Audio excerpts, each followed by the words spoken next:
Assalamualaikum warahmatullahi wabarakatuh dan selamat siang. Perkenalkan nama saya Aska Amarullah, saya dari kelompok 1 Bahasa Indonesia. Dan pada kesempatan kali ini saya ingin menjelaskan tentang gaya bahasa atau majas. Sebelumnya kita perlu mengetahui apa itu gaya bahasa. Gaya bahasa adalah penggunaan bahasa yang khas dan ekspresif untuk menciptakan efek tertentu dalam sebuah percakapan atau sebuah tulisan. Nah, gaya bahasa sendiri terdiri dari beberapa macam. Salah satunya yakni seperti majas perbandingan. Apa itu majas perbandingan? Majas perbandingan adalah majas yang menjelaskan sesuatu dengan cara membandingkan satu objek dengan objek yang lainnya. Contoh yang pertama yaitu adalah majas simile.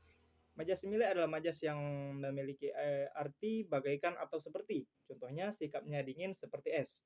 Yang kedua adalah majas metafora. Majas metafora adalah majas yang menggunakan perumpamaan dua objek yang memiliki persamaan sifat tetapi dengan bentuk yang berbeda. Contohnya, pria itu adalah seorang pemimpin yang tangan besi, yang dimana tangan besi dalam konteks ini artinya adalah diktator. Yang ketiga yakni majas alegori atau berbicara secara kiasan. Contohnya, emosi seseorang seperti api, semakin disulut semakin besar kemarahannya. Yang keempat adalah majas personifikasi, yakni majas yang menggambarkan benda mati seperti benda hidup. Contohnya adalah ombak berlarian di tepi pantai. Majas eufemisme atau majas yang mengungkapkan sesuatu dengan cara yang lebih halus. Contohnya, kemampuannya dalam membaca agak kurang dibandingkan dengan murid-murid yang lainnya. Kemudian adalah majas sinekdok atau menjelaskan sesuatu secara keseluruhan. Contohnya, keluarga itu terpaksa angkat kaki dari rumah yang sudah lama mereka tempati. Kemudian majas asosiasi atau membandingkan dua objek dengan benda yang berbeda namun dianggap sama. Contohnya wataknya keras seperti batu. Majas hiperbola, yakni majas yang menggunakan gaya bahasa yang dilebih-lebihkan. Contohnya, harga bahan pokok sekarang semakin meroket. Yang kemudian majas metonomia atau majas yang menyebutkan suatu merek. Contohnya, orang-orang pergi umroh menggunakan Garuda, yang dimana Garuda di sini adalah nama merek atau maskapai penerbangan yang ada di Indonesia. Kemudian majas simbol atau majas penggambaran sesuatu menggunakan benda, binatang atau tumbuhan sebagai simbol. Contohnya adalah tikus-tikus berdasi yang dalam hal ini konteksnya adalah seorang koruptor. Kemudian majas sinestesia atau mengungkapkan suatu rasa dari suatu indera. Contohnya obrolan mereka terlalu pedas untuk didengar. Kemudian majas elisfemisme atau menggunakan pernyataan bersifat tabu atau kurang pantas, seperti saya izin kencing. Kemudian aptronim, yakni memberikan nama pada seseorang yang berkaitan dengan sifat atau pekerjaan. Contohnya, karena dia adalah seorang anak dari tukang soto ayam, maka ia akrab dipanggil teman-temannya anak sotoy. Kemudian majas niusio atau majas yang memperindah ungkapan dengan kesan imajinatif. Contohnya ada pada kalimat Bandung Lautan Api. Kemudian ada majas fabel. Majas fabel adalah majas yang mengungkapkan hewan atau tumbuhan yang berperilaku seperti manusia. Contohnya, monyet itu berpikir, setelah ini apa yang harus ia lakukan? Kemudian ada majas antropomorfisme atau majas yang mengungkapkan sesuatu benda mati yang mengeluarkan indera seperti manusia. Contohnya mulut lonceng yang mengeluarkan suara. Kemudian majas litotes atau majas yang menurunkan suatu kualitas dengan tujuan untuk merendahkan diri. Contohnya, selamat datang di gubuk kecilku. Itu tadi adalah majas perbandingan. Kemudian kita akan masuk ke majas pertentangan. Majas pertentangan yang pertama adalah majas litotes atau yang barusan kita bicarakan yakni mengecilkan kenyataan untuk rendah diri. Yang kedua adalah majas paradoks, yakni majas yang membandingkan sesuatu yang berkebalikan. Contohnya adalah sawah itu tetap subur meski sedang musim kemarau. Sawah subur dengan musim kemarau adalah sesuatu yang berbanding terbalik, di mana sawah yang biasanya subur adalah sawah yang berada di musim penghujan. Sehingga majas ini adalah salah satu dari contoh majas paradoks. Kemudian ada majas oksimoron atau majas yang menempatkan paradoks dalam kalimat yang sama. Contoh kalimatnya yakni hal yang tetap dalam dunia adalah perubahan. Kemudian adalah majas antitesis atau majas yang menggunakan kata-kata berlawanan untuk mengungkapkan pertentangan. Contoh kalimatnya, hidup dan mati hanya Tuhan yang mengetahui. Kemudian ada majas anakronisme, yakni mengungkapkan kejadian tidak sesuai waktu kejadiannya. Bandung Bondowoso dan Sang Kuryang berteman di media sosial. Hal ini adalah hal yang tidak mungkin dikarenakan Bandung Bondowoso hidup di zaman yang bahkan belum ditemukan teknologi. Penggunaan bahasa yang seperti ini disebut dengan majas anakronisme. Kemudian ada majas kontradiksi interminus, yakni penyangkalan pernyataan sebelumnya. Contoh kalimatnya adalah seluruh keluarganya menjadi guru, hanya dia saja yang menjadi pengusaha. Majas sinekdok, contohnya adalah politisi itu berbicara tentang korupsi, padahal ia sendiri terlibat skandal korupsi di dalamnya. Yang terakhir adalah majas hiperbola, yakni majas yang melebih-lebihkan sesuatu. Contohnya, harga kebutuhan pokok di pasaran semakin mencekik leher. Nah, itu dia 2 jenis majas yang bisa saya jelaskan. Selanjutnya akan dijelaskan oleh teman kelompok saya, yakni Yogi Adriansa. Assalamualaikum warahmatullahi wabarakatuh. Perkenalkan, nama saya Yogi Adriansa. Saya dari kelompok 1 dari kelas 12 SOS 3. Oke, pada kesempatan ini saya ingin menjelaskan suatu majas dari pelajaran bahasa Indonesia kelas 12 ya.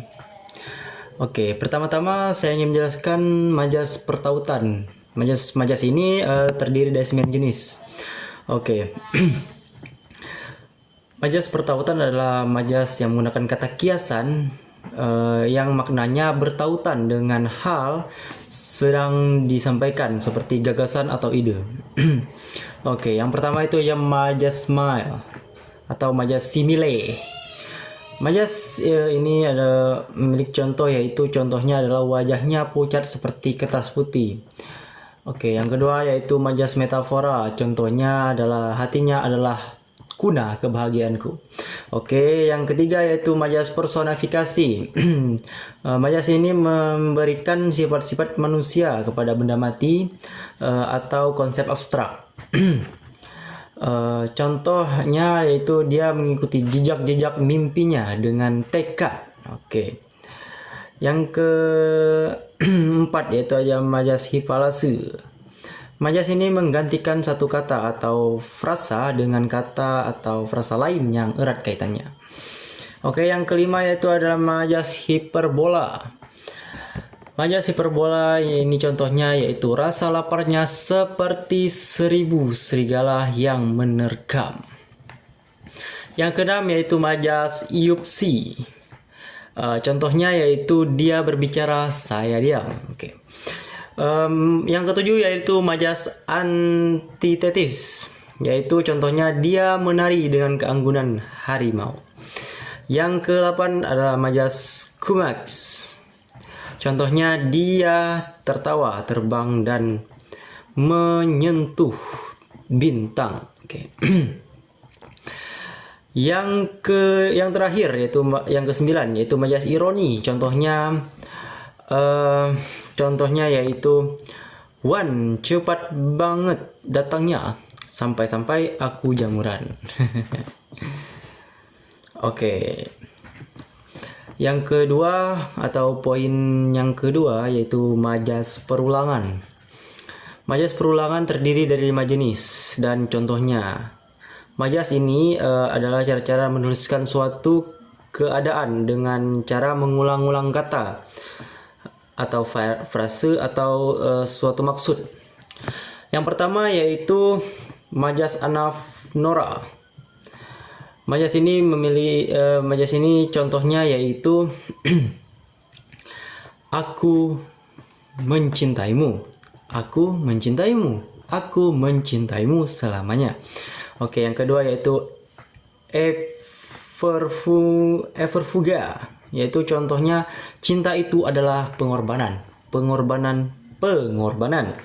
Oke, yang ketiga yaitu majas tautologi atau pengulangan kata.